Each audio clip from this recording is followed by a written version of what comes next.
a deep, guttural growl that seemed to shake the very earth. It was the kind of storm that made people stay indoors, huddled close to their loved ones, praying for it to pass. But not Emeka Okoro. Tonight, he had no choice. "Emeka, slow down," Ada said, her voice calm but firm. "You're going too fast for this weather."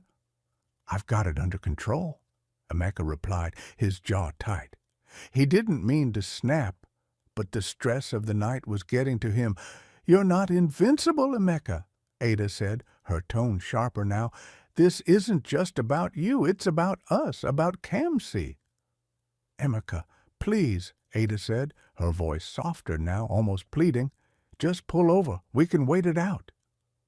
"We're almost there," Emeka said, though he wasn't entirely sure that was true. The storm had disoriented him, and the familiar streets of Lagos now felt like a labyrinth. A flash of lightning lit up the sky, and for a brief moment the road ahead was illuminated. Emeka's heart stopped. A massive truck was barreling toward them, its headlights blinding, its horn blaring like a death knell. "Emeka!" Ada screamed. He swerved, but it was too late. The world turned upside down in a cacophony of screeching tires, shattering glass, and the sickening crunch of metal. Ada's scream was cut short, drowned out by the deafening roar of the impact. The rain that night was a torrential downpour, a relentless force that transformed the roads of Lagos into treacherous rivers. It was the kind of storm that whispered danger into the air, sending shivers down the spines of even the bravest drivers. Emeka Okoro could feel the tension tightening in his chest as he gripped the steering wheel of their family sedan. The wipers struggled to keep up with the onslaught of rain, their rhythmic swishing barely making a dent in the sheets of water cascading down the windshield. But the storm outside was nothing compared to the storm brewing inside the car. Earlier that evening, Emeka and Ada had argued. It wasn't a big fight, not really, but it was enough to leave a lingering tension between them. They were on their way to a family function, a cousin's wedding reception that couldn't be canceled, no matter the weather. Ada had wanted to stay home, insisting that the storm was too dangerous to venture out. Emeka, however, had been adamant about attending. Family was important to him, and missing the event felt like a betrayal of his roots. "Emeka, please," Ada had said, her voice tinged with frustration as she stood in the doorway watching the rain pour outside. "Look at this weather. It's not safe to drive. Can't we just call and explain? They'll understand." Emeka had sighed, run a hand through his hair. "Ada, this is family. We can't just not show up. It's disrespectful. Besides, we've already RSVP'd. They're expecting us." Ada had crossed her arms, her expression a mix of concern and annoyance. "And what about our safety? What about Kamsi? Is this event more important than keeping our family safe?" Emeka had felt a pang of guilt at her words, but he had stood his ground. "We'll be fine. I'll drive carefully, I promise. We can't let a little rain stop us from being there for family." Ada had looked at him, her eyes searching his face. "It's not just a little rain, Emeka. The roads are flooded, and the visibility is terrible. This isn't just about us. It's about Kamsi, too. She's just a baby. What if something happens?" Emeka had softened at the mention of their daughter. He had glanced over at Kamsi, who was sitting on the floor, happily playing with her stuffed bunny, oblivious to the tension between her parents. He had knelt down beside her, brushing a hand over her curly hair. "We'll be careful, Ada," he had said, his voice gentler now. "I'll drive slowly. And we'll get there safely. I promise, Ada had sighed, her shoulders slumping in defeat. Fine, but if it gets worse, we're turning back. No arguments. Emeka had nodded, relieved that she had agreed. Deal. Now, as they drove through the storm, Emeka couldn't shake the feeling of unease that had settled in his chest. He glanced at Ada, who was sitting stiffly in the passenger seat, her arms crossed and her gaze fixed on the road ahead. Kamsi, their 2-year-old daughter, was asleep in the back seat, her tiny form curled up in her car seat, blissfully unaware of the tension between her parents.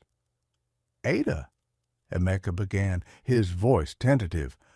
I'm sorry about earlier. I didn't mean to upset you. Ada didn't respond immediately, her eyes still focused on the road. Finally, she sighed and turned to look at him. I just worry, Emeka. I worry about you, about us. I don't want anything to happen to our family. Emeka reached out and took her hand, squeezing it gently. I know, and I'll do better, I promise. After tonight, I'll listen to you more. I don't want you to feel like I'm not considering your feelings. Ada smiled faintly, though her eyes were still clouded with worry. I hope so, Emeka. I really do. The tension between them eased slightly, but the storm outside showed no signs of letting up. The rain continued to pound against the car, the wind howling like a wounded animal. Emeka tightened his grip on the steering wheel, his knuckles white as he navigated the slick roads. Emeka, watch out! Ada's voice pierced through the cacophony of rain, pulling him back to reality, just as he sensed a shift in the atmosphere around him. He quickly glanced at his wife, her face pale and tense. The streetlights flickered ominously, casting eerie shadows that danced across the wet pavement. He could barely make out the contours of the road ahead, a ghostly stretch of blackness. Everything's fine, Ada. I've got this, he reassured her, but the anxiety gnawed at him. The rhythmic sound of the rain pounded like a drum, a backdrop to his unease. Kamsi, their 2-year-old daughter, slumbered peacefully in the back seat, blissfully unaware of the tension emanating from the front. Just slow down a bit, please, Ada insisted, her voice calm but firm, a soothing balm against his rising panic. We don't need to rush. Safety is more important than being on time. Emeka nodded, easing his foot off the accelerator. He was trying to concentrate on the road. The persistent downpour made everything slippery and dangerous. Suddenly, a flash illuminated the darkness, followed by a violent crack of thunder that shook the car. He gritted his teeth, fighting against the growing dread pooling in his stomach. Then it happened. A monstrous truck roared into view, barreling down the road with blinding headlights. Emeka's heart dropped. The vehicle seemed to emerge from the storm itself, a shadowy apparition intent on destruction. He swerved instinctively, but it was too late. The car skidded, tires screaming in agony as they lost traction. Ada's scream filled his ears, but it was drowned out by the deafening sound of metal crunching against metal. The world flipped sideways. Glass shattered, splinters raining down like deadly confetti. Emeka braced himself for impact, knowing that the nightmare had just begun. When Emeka's consciousness returned, he found himself in a stark hospital room. The sterile smell of antiseptic invaded his senses, and a dull ache radiated throughout his body. Panic gripped him. The rhythmic beeping of machines pulled him from the fog, snapping him into reality. "Where is Ada? Kamsi!" he rasped, his throat dry, desperation clawing at him with each breath. A nurse stood by his side, her expression somber and guarded. Your daughter is stable, but in the pediatric ward. She's recovering," she said, her voice steady yet lacking warmth. "Okay, what ward is Ada in? I want to see her," he said, his voice hoarse. "Your wife. I'm sorry, Mr. Okoro. She didn't survive the crash." The world exploded into chaos around him. Emeka's heart shattered, fragments scattering like shards of glass in the wind. No, Ada was gone. His rock, his love, the mother of his child. Tears streamed down his face as he buried his head in his hands, grief writing itself across his soul. Why? Why did this happen? He cried out, the words escaping him in anguished sobs. He felt small and powerless, crushed under the weight of unbearable sorrow. His hands trembled as he gripped the sheets, his mind spiraling into a dark abyss. The pain was too much, too raw. He couldn't breathe, couldn't think. All he could feel was the crushing weight of loss. The nurse, a middle-aged woman with kind eyes and a calm demeanor, stepped closer. "Mr. Okoro, I know this is unbearable. I can't imagine what you're going through, but you need to stay strong for your daughter." Emeka barely heard her. His eyes darted around the room, searching for something, anything, to anchor him. But there was nothing, just the sterile walls, the beeping machines, and the suffocating silence. His gaze fell on the IV stand beside his bed, the sharp edge of the metal pole catching the light. Without thinking, he reached for it, his fingers trembling as he gripped the cold metal. The nurse's eyes widened in alarm. "Mr. Okoro, no!" she shouted, rushing forward and grabbing his wrist before he could do anything. Her grip was firm but gentle, her voice urgent but calm. "Let go. Please, let go." Emeka struggled against her, his breath coming in ragged gasps. "Let me go. I can't do this. I can't live without her. I can't." "Oh, Ada, if only I had listened to you," he croaked, his throat dry. The nurse held on, her voice steady despite the tension in the room. "Listen to me, Emeka. Listen, I know it feels like the world has ended. I know the pain is unbearable, but you have a daughter who needs you. Kamsi needs you. She's just a little girl, and she's lost her mother. She can't lose her father, too." Emeka froze, her words cutting through the haze of grief like a knife. His hands went limp, and the nurse carefully pried his fingers away from the IV stand, her touch firm but reassuring. She guided his hand back to the bed, her eyes never leaving his. "I know you're hurting," she continued, her voice softer now. "I know you feel like you've failed them, but you haven't. You're still here, and that means you still have a chance to do right by your daughter. She needs you, Emeka. She needs her father." Tears streamed down Emeka's face as he looked at her, his voice breaking. "How am I supposed to do that? How am I supposed to be strong for her when I can't even breathe without feeling like I'm drowning?" The nurse sat down on the edge of his bed, her expression filled with compassion. "You don't have to be strong all at once. You just have to take it one day at a time, one moment at a time. Right now, your daughter is in the pediatric ward, and she's asking for you. She needs you to be there for her, to hold her hand, to tell her that everything will be okay. Even if you don't believe it yet, she needs to hear it from you." Emeka closed his eyes, his chest heaving as he tried to steady his breathing. The nurse's words echoed in his mind, cutting through the fog of despair. Kamsi, his little girl. She was all he had left.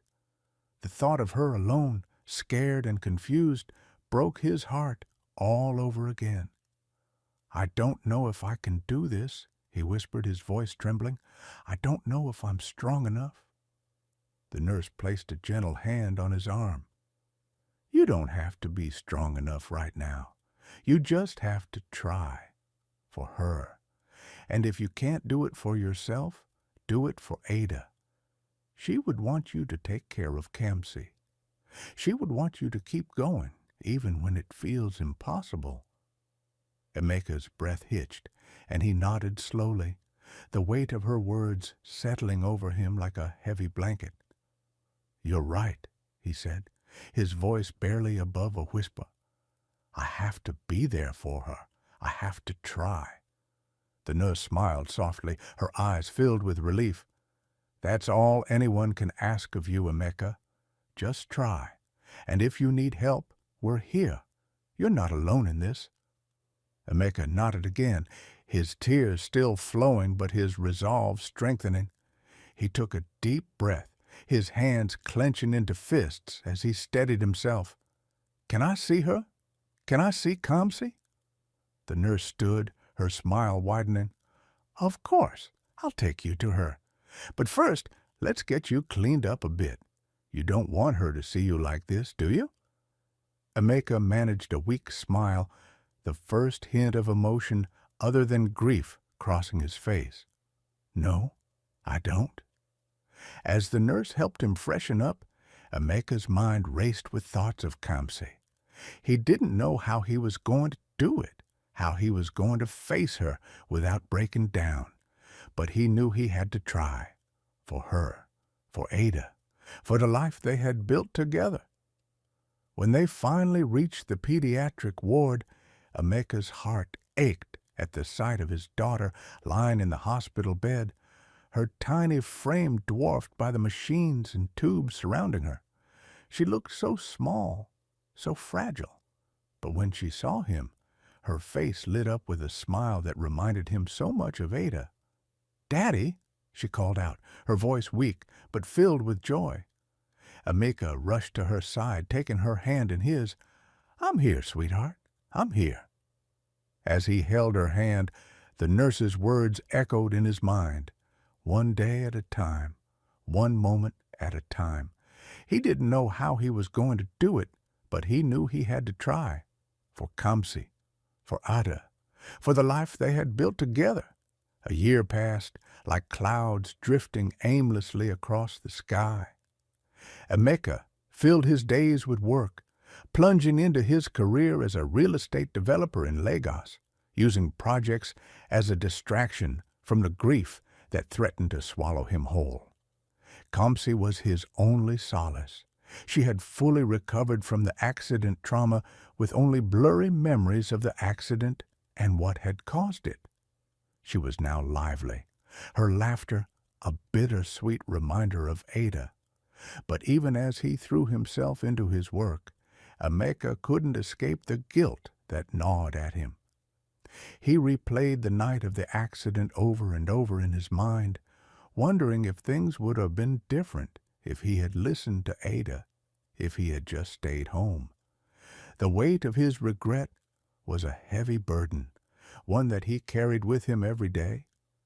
At home, Kamsi was a beacon of light in the darkness. Her innocent laughter and boundless energy brought a sense of normalcy to their lives. But even she couldn't fill the void left by Ada's absence. Emeka often found himself staring at old photographs, tracing the lines of Ada's face with his fingers, wishing he could turn back time. One evening, as he sat on the couch with Kamsi curled up beside him, he felt a wave of guilt wash over him. He had been so consumed by his grief that he hadn't been fully present for his daughter. He vowed to do better, to be the father she deserved, but the weight of his loss was a heavy burden, one that he wasn't sure he could bear alone. "Daddy," Kamsi said, her voice soft and tentative, "why is Mommy not here anymore?" Emeka's heart ached at the question. He had been dreading this moment, knowing that one day Kamsi would start to ask about Ada.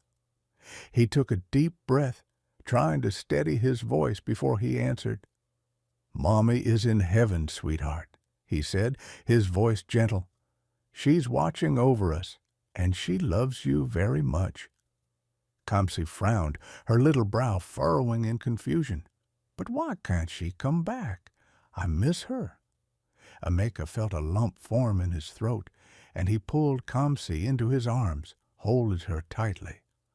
"I miss her too, baby, but sometimes people have to go to heaven and they can't come back. But Mommy will always be with us in our hearts." Kamsi was quiet for a moment, her small hands clutching his shirt. "Do you think she can see us, Daddy?" Emeka nodded, his eyes filling with tears. "Yes, sweetheart, I think she can see us, and she's very proud of you." Kamsi looked up at him, her eyes wide and innocent. "Do you think she knows I love her?" Emeka smiled, though his heart was breaking. "I know she does, Kamsi, and she loves you too, more than anything in the world." Kamsi nodded, her expression thoughtful. "I'm going to draw her a picture," she said, her voice brightening. "That way she can see it from heaven." Emeka's heart swelled with love for his daughter, and he kissed the top of her head. "That's a wonderful idea, sweetheart. I'm sure she'll love it." Kamsi scrambled off the couch and ran to get her crayons and paper, her little feet patting against the floor. Emeka watched her go, his heart aching with a mix of love and sorrow. He knew he had to be strong for her, to be the father she needed, but the weight of his grief was a heavy burden, one that he wasn't sure he could bear alone. As Kamsi sat at the table, her tongue sticking out in concentration as she drew, Emeka felt a surge of determination. He would do whatever it took to protect her, to give her the life she deserved. Ada may be gone, but her love lived on in their daughter, and Emeka would make sure that Kamsi knew just how much she was loved. Emeka's best friend, Tunde, had been a constant source of support in the months following Ada's death. He had been there for Emeka through the darkest days, offering a shoulder to lean on and a listening ear. But as time passed, Tunde grew increasingly concerned about Emeka's isolation. Months had passed since the accident, and Emeka had thrown himself into his work, using it as a distraction from the grief that threatened to consume him. But Tunde had other ideas. "You need to get out, Emeka," Tunde said one evening as they sat in Emeka's living room, sipping on glasses of whiskey. The room was dimly lit, the soft hum of the air conditioner filling the silence between them. Tunde leaned forward, his expression earnest. "You can't keep living like this, locked away in this house, drowning in work and guilt. It's not healthy." Emeka sighed, running a hand over his face. He felt the weight of Tunde's words, but the thought of stepping back into the world felt like an insurmountable task. "I know, Tunde, but it's hard. Every time I think about going out, I feel like I'm betraying Ada's memory, like I'm moving on too fast, leaving her behind." Tunde shook his head, his voice firm but gentle. "Emeka, listen to me. Ada wouldn't want you to live like this. She loved you. She loved Kamsi. She would want you to find happiness again, to live a full life, not just for yourself, but for your daughter, too. Kamsi needs you to be present, not just physically, but emotionally. She needs her father." Emeka looked down at his glass, the amber liquid catching the light. "I know you're right, but it's not that simple. Every time I look at Kamsi, I see Ada. Every time I hear her laugh, it's like a knife to my chest. How am I supposed to move on when everything reminds me of what I've lost?" Tunde leaned back in his chair, his gaze steady. "You don't have to forget her, Emeka. You don't have to stop loving her, but you do have to keep living. Ada wouldn't want you to stop living because she's gone. She'd want you to honor her memory by being the best father you can be to Kamsi, and part of that means taking care of yourself. Emeka was silent for a long moment, his mind racing. He knew Tunde was right, but the thought of stepping back into the world felt overwhelming. Still, he nodded slowly. Maybe you're right. Maybe I do need to get out. But where do I even start? Tunde smiled, a glimmer of relief in his eyes. Start small. There's a party tomorrow night at Lekki. High-profile crowd, good music, great food. It'll be a chance to mingle, to remind yourself that there's still life out there. And who knows? You might even enjoy yourself. Emeka raised an eyebrow, skepticism written all over his face. A party?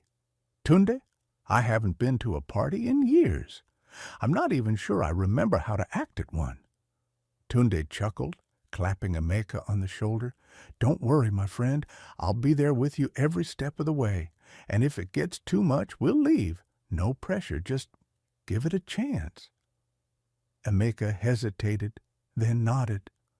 All right, I'll go. But if I hate it, I'm blaming you. Tunde grinned. Deal. At the night of the party, Emeka dressed in a sharp black suit, his beard neatly trimmed. He looked every bit the successful businessman, but his eyes still carried the weight of his loss. As he stood in front of the mirror, adjusting his tie, he felt a pang of sadness. Ada had always been the one to help him get ready for events like this, her laughter filling the room as she teased him about his fashion choices. You're going to wear that tie, she would say, her eyes sparkling with mischief. It's so predictable. Emeka smiled faintly at the memory, his fingers brushing against the tie he had chosen. Predictable is safe, he murmured to himself, as if she could still hear him. The party was held at a luxurious mansion overlooking the Lagos Lagoon. The air was filled with the sound of laughter, clinking glasses, and Afrobeat music.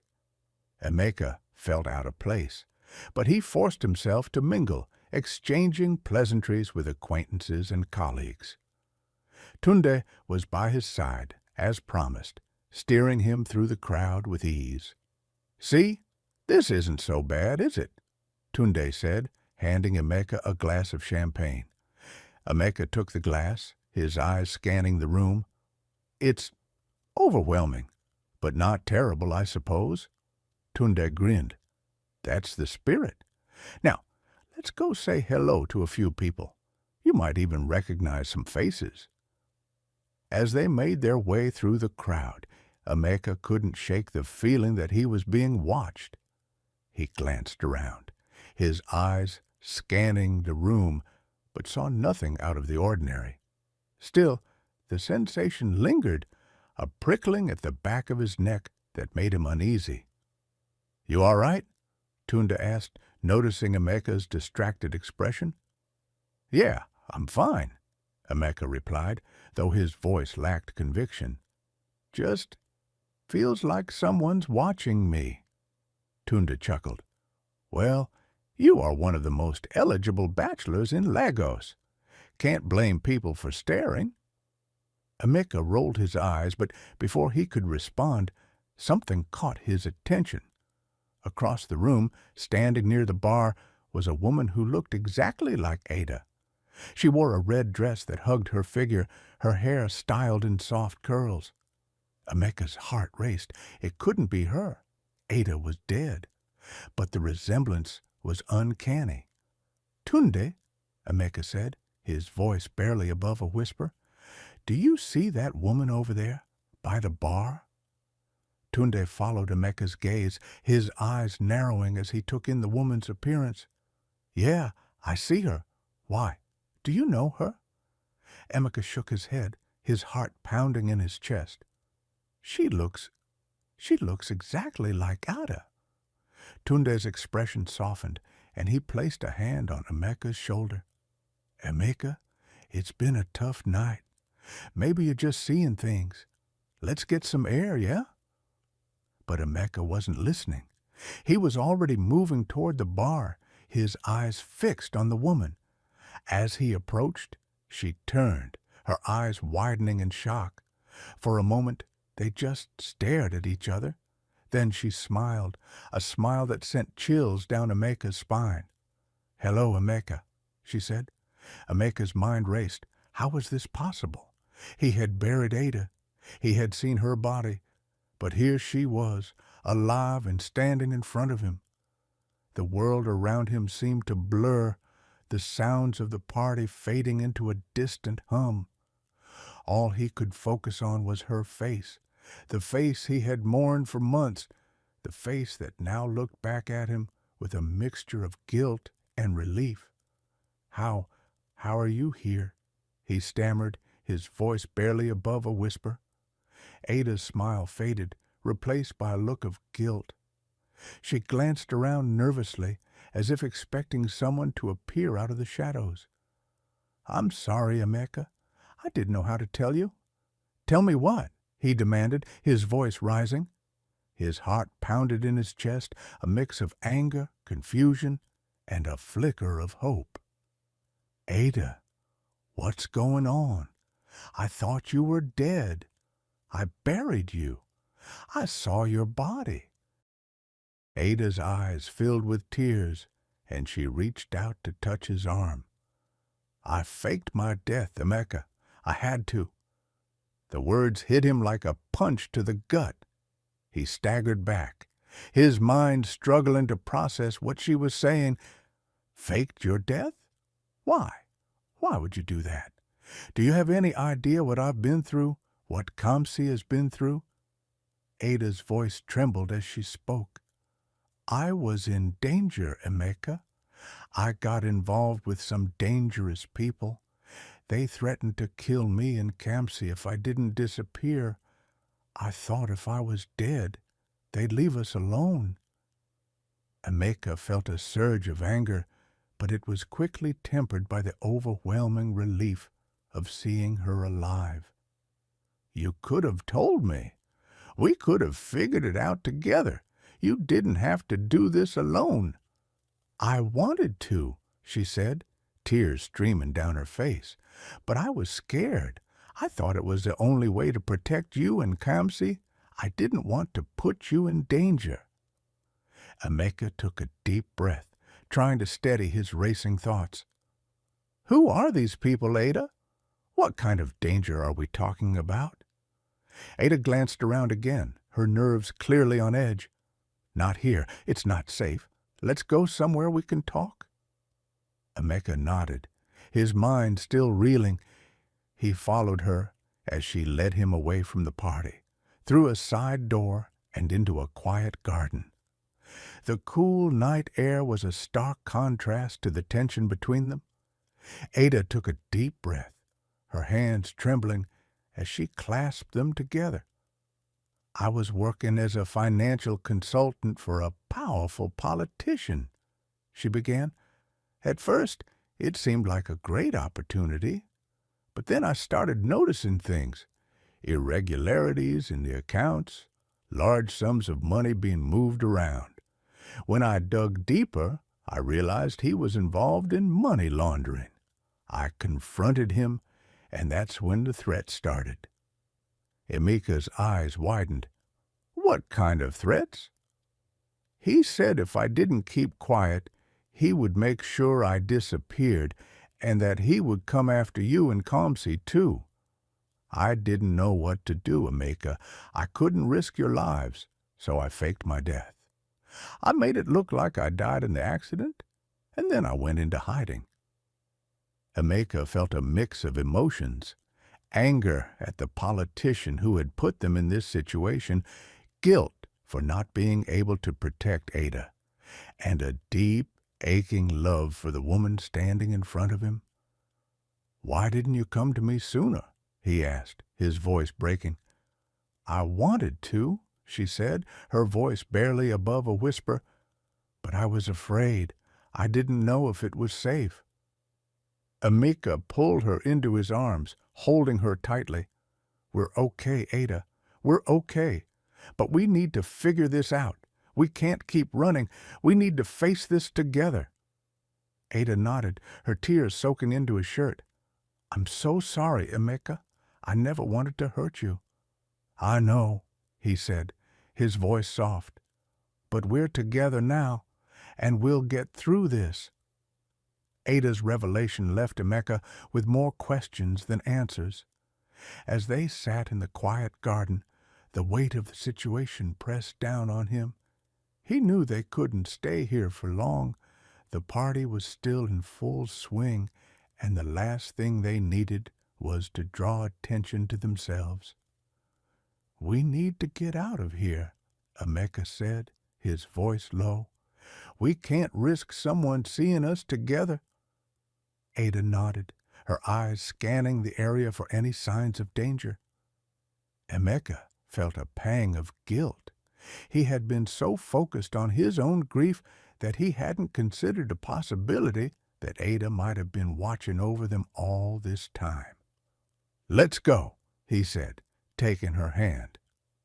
They slipped out of the garden and into the night, the sounds of the party fading behind them.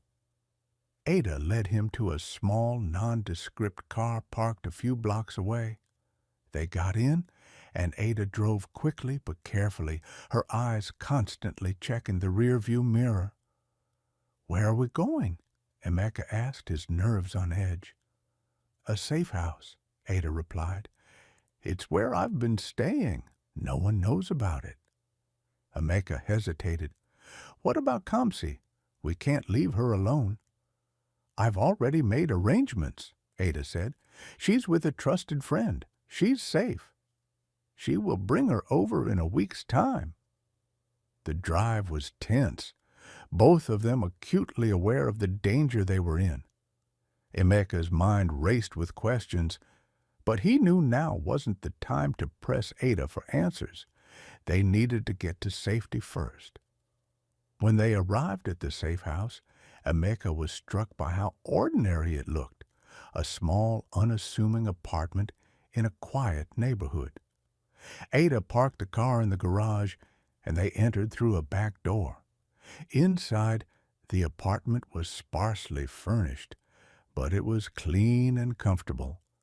Ada locked the door behind them and set the alarm, her movements quick and efficient. "We should be safe here," she said, turning to Emeka, "but we need to be careful. These people are dangerous, and they'll stop at nothing to silence me."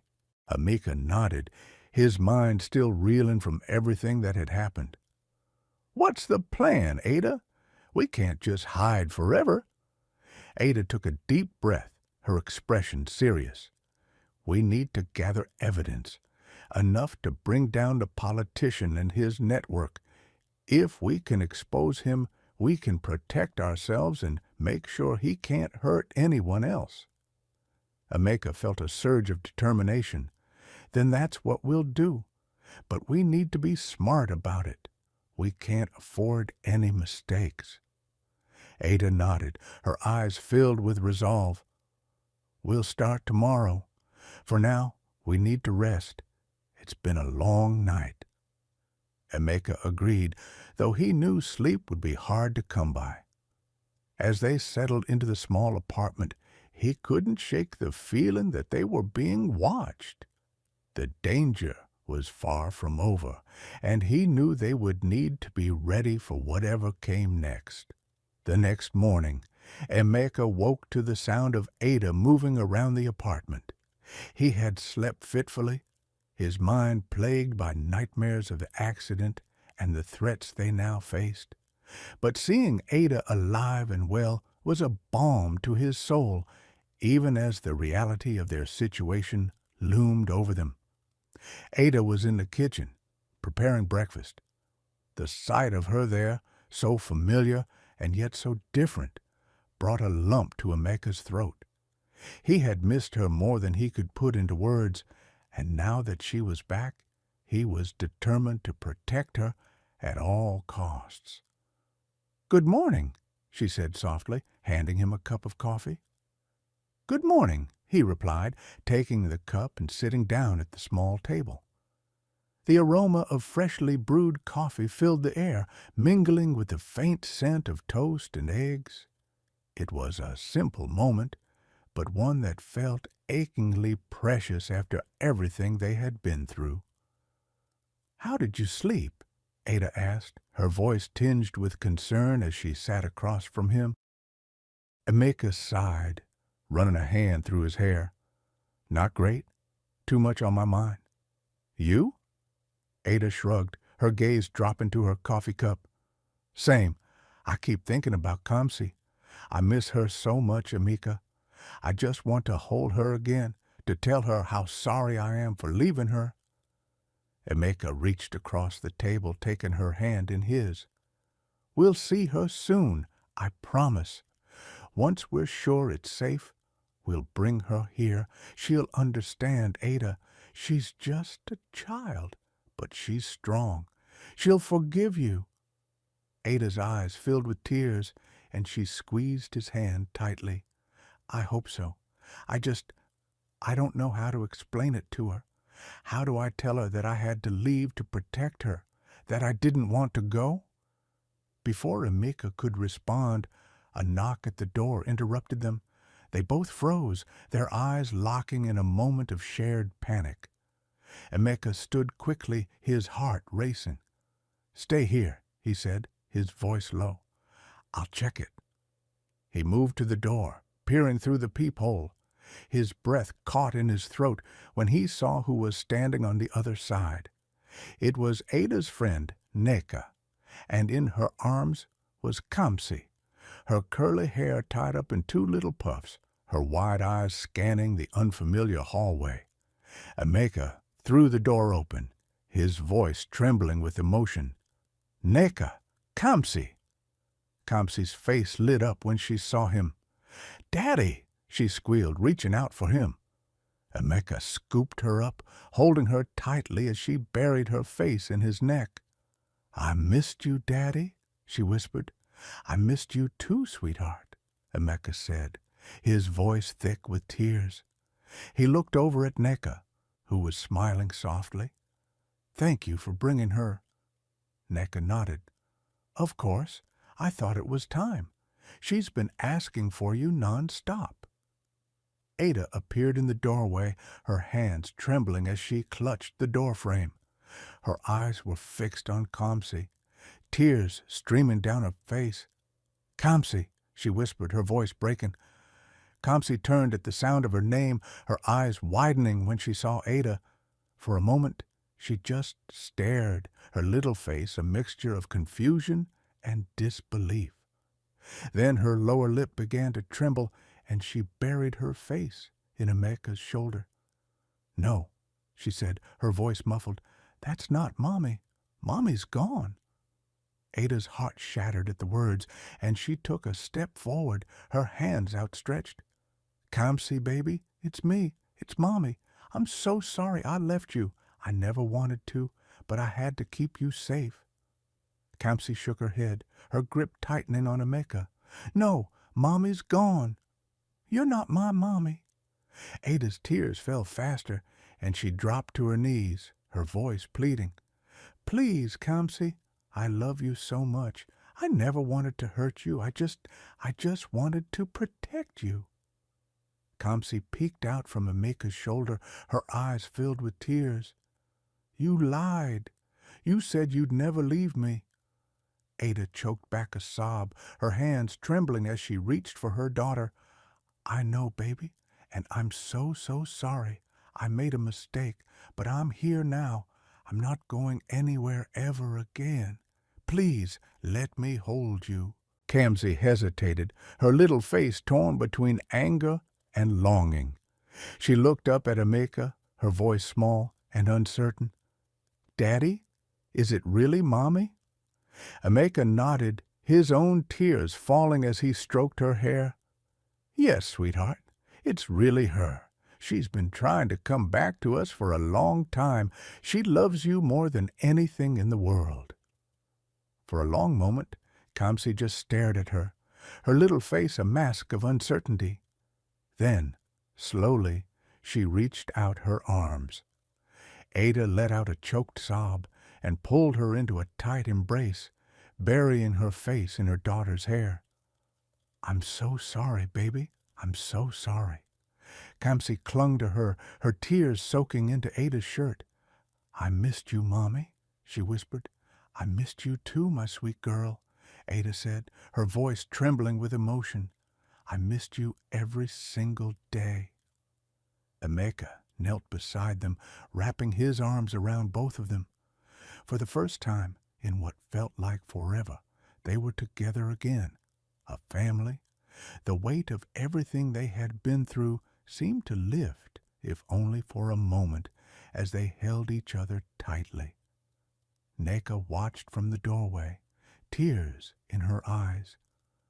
"I'll give you some time," she said softly, before stepping out and closing the door behind her. Finally, Kamsi pulled back, her little face serious as she looked at Ada. "You have to promise, Mommy, no more leaving." Ada smiled through her tears, brushing a curl from Kamsi's forehead. "I promise, my love, no more leaving. We're going to be together forever." Kamsi nodded, her expression softening. "Okay, Mummy, I believe you." Ada's breath hitched, and she pulled Kamsi into another tight hug. "Thank you, baby. Thank you," Emeka wrapped his arms around them both, his heart swelling with love and relief. They had been through so much, but they were together now, and as long as they had each other, they could face anything. Their plan was set, but the danger was far from over. As they worked to gather and secure the evidence, Emeka couldn't shake the feeling that they were being watched. Every noise, every shadow seemed like a potential threat. One evening, as they were going through the files, Emeka's phone buzzed. He glanced at the screen and saw an unknown number. His heart skipped a beat as he answered. "Mr. Okoro," a deep, menacing voice said. "We know she's alive, and we're coming for her." Emeka's blood ran cold. "Who is this?" The caller laughed, a cold, hollow sound. "You don't need to know. Just tell your wife to watch her back." The line went dead. Emeka stared at the phone, his hands trembling. He turned to Ada, who was watching him with wide eyes. "They know," he said, his voice barely above a whisper. "They know you're alive." Ada's face paled, but she didn't panic. "We need to leave, now." Emeka nodded, his mind racing. "Where do we go?" "I have another safe house," Ada said, already moving to pack their things. "It's further away, but it's secure. We'll be safe there." They packed quickly, taking only the essentials. Emeka's heart ached at the thought of leaving Kamsi behind, but Ada assured him she was safe with her friend. They would send for her once they were settled. As they drove through the night, Emeka couldn't shake the feeling of dread that hung over them. The threat was real, and they were running out of time. But he was determined to protect Ada, no matter what it took. The drive to the new safe house was tense. Ada drove carefully, her eyes constantly scanning the road and a rearview mirror. Emeka sat in the passenger seat, his nerves on edge. Every car that passed them felt like a potential threat, every shadow a harbinger of danger. They were about halfway to their destination when Emeka noticed a black SUV following them. His heart raced as he pointed it out to Ada. "We're being followed," he said, his voice tight with fear. Ada glanced in the mirror, her expression grim. "Hold on," she said, pressing down on the accelerator. The SUV sped up, closing the distance between them. Ada swerved through traffic, trying to lose their pursuers, but the SUV stayed close. Emeka's hands clenched into fists as he braced himself for what was coming. The SUV rammed into them, sending their car spinning. Emeka fought to regain control, but it was no use. The car skidded off the road and crashed into a tree. The impact was jarring, and for a moment everything went black. When Emeka came to, his head was pounding and his vision was blurry. He turned to Ada, who was slumped in the driver's seat, unconscious. Panic surged through him as he reached out to her, his hands trembling. "Ada," he whispered, his voice hoarse. "Ada, wake up." But she didn't respond. Emeka's heart raced as he tried to assess the situation. They were in danger, and they needed to get out of there fast. But with Ada unconscious and their car wrecked, their options were limited. As he struggled to free himself from the seatbelt, he heard the sound of footsteps approaching. His blood ran cold as he realized their pursuers had caught up to them. He had to act fast, or they were both as good as dead. Emeka tried reaching out to get Ada, but passed out instead. Emeka woke up to the sound of muffled voices. His head throbbed and his vision was blurry. He was tied to a chair in a dimly lit room, his hands bound tightly behind his back. Across from him, Ada was also tied up. The room was cold and damp, with concrete walls and a single flickering bulb hanging from the ceiling. The air smelled of mildew and fear. Emeka struggled against the ropes, but they were too tight. He glanced at Ada, who was surprisingly calm. Her eyes met his, and she gave him a subtle nod, as if to say, "Trust me." The door creaked open, and the politician stepped in, flanked by two burly henchmen. His face was smug, his lips curled into a cruel smile. "Ah, the happy couple," he said, his voice dripping with sarcasm. "I must admit, Ada, you had me fooled for a while, but you should have stayed dead." Ada glared at him, her eyes blazing with defiance. "You're a coward, using threats and violence to get what you want. But you won't win." The politician laughed, a cold, hollow sound. "Won't I? Look around you, Ada. You're tied up, helpless. Your husband is at my mercy. You have no power here." Ada's voice was steady, her tone icy. "You think you're untouchable, but you're not. I have evidence against you, bank records, emails, everything, and if anything happens to me or my family, that evidence will be released to the press and the police." The politician's smile faltered for a moment, but he quickly regained his composure. "You're bluffing. If you had evidence, you would have used it by now." Ada leaned forward slightly, her gaze unwavering. "I didn't use it because I wanted to give you a chance to do the right thing. But now I see you're beyond redemption." The politician's eyes narrowed. "You're wasting your breath, Ada. Even if you had evidence, it wouldn't matter. I have connections. I can make problems disappear." Ada smirked, a glint of triumph in her eyes. "Not this time. I've already sent copies to multiple sources. If I don't check in with them by morning, they'll release everything. Your empire will crumble, and you'll spend the rest of your life in prison." The room fell silent. The politician's henchmen exchanged uneasy glances, and even the politician himself seemed shaken. He took a step closer to Ada, his voice low and menacing. "You're lying?" Ada didn't flinch. "Am I? Are you willing to take that risk?" For a moment it seemed like the politician might back down, but then his expression hardened, and he turned to his henchmen. "Get rid of them. Make it look like an accident." One of the henchmen hesitated.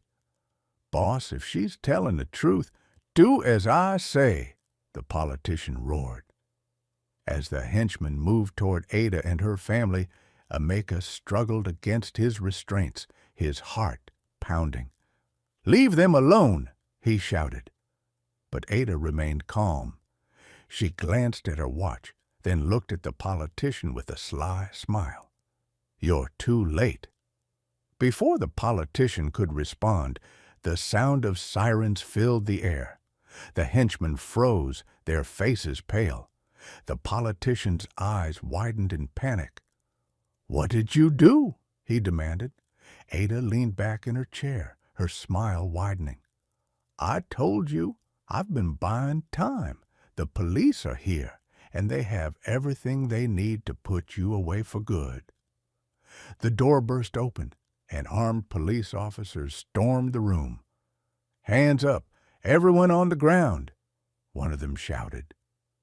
The henchmen dropped their weapons and raised their hands, but the politician tried to make a run for it. He didn't get far. Two officers tackled him to the ground, cuffing him as he struggled and shouted.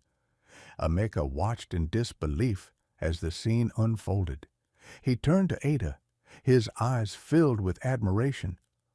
"How did you—" Ada smiled softly. "I planted a tracker in my bracelet when we left the house.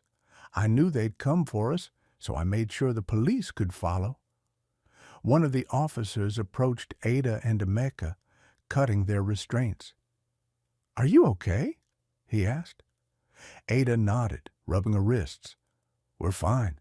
Thank you for coming." As the police led the politician and his henchmen away, Emeka pulled Ada into a tight embrace. "You're amazing," he whispered. Ada kissed his cheek, tears in her eyes. "We're safe now. That's all that matters." The days that followed were a whirlwind of police statements, media attention, and legal proceedings. The evidence Ada had gathered was enough to bring down not only the politician, but also his entire network of corruption. The story made headlines across the country, and Ada was hailed as a hero. Emeka and Ada decided to leave Lagos for a while, taking Kamsi to a quiet beach town to recover and rebuild their lives. They spent their days walking along the shore, watching Kamsi play in the sand, and talking about the future. One evening, as they sat on the beach watching the sunset, Emeka turned to Ada. "What do you want to do now?" he asked. Ada smiled, leaning her head on his shoulder. "I want to start over, a new life, a new beginning, but this time we do it together." Emeka kissed her forehead. "Together," he agreed. Months later, Emeka and Ada returned to Lagos. But things were different. Ada started a non-profit organization to help women escape dangerous situations, using her own experience to inspire others.